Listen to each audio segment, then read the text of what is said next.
काममा थियौँ र ट्याब्लेटको चार्ज एकदमै लाइफ कम भएर त्यसलाई चार्ज गरी चलाउनु पर्ने भइरहेको थियो।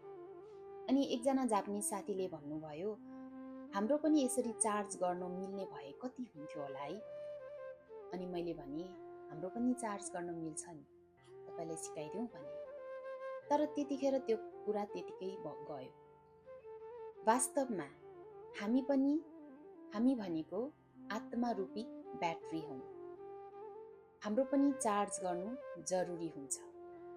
यदि हाम्रो चार्ज गरिएन भने हामी के हुन्छ, हाम्रो गुण शक्ति सबै घट्दै जान्छ र मायाले हाबी गर्न थाल्छ। माया अर्थात् काम, क्रोध, लोभ, मोह, अहंकार, डाहा, ईर्ष्या, यो सबै माया हो। अनि हामीलाई दुःखको अनुभव हुन थाल्छ। अब कसरी हामीले आफूले आफूलाई चार्ज गर्ने होला त? के लाग्छ तपाईहरूलाई? को हुनुहुन्छ होला त हाम्रो चार्जर, हाम्रो पावर हाउस? पक्कै पनि तपाईहरूले चिन्नुहुन्छ, तपाईहरू उहाँको ठुलो भक्त हुनुहुन्छ। धेरै मान्छौँ हाम्रो देवादिदेव श्री पशुपतिनाथ बाबा।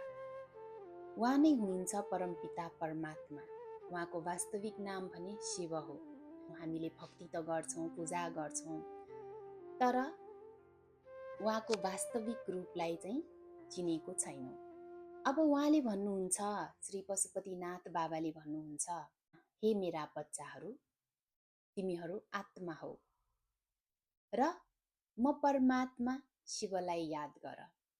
शिव भन्नाले यो हामी जस्ट कुनै देशको, कुनै नागरिकको कुरा मात्रै होइन। आत्मा अर्थात् विश्वका सम्पूर्ण आत्माहरू नै उहाँको बच्चा हो। त्यही भएर उहाँलाई याद गर्नु अर्थात् फेरि आफूले आफूलाई चार्ज गर्नु हो र फेरि आत्मा साइन हुनु हो, आत्मा सम्पूर्ण भएर आउने हो।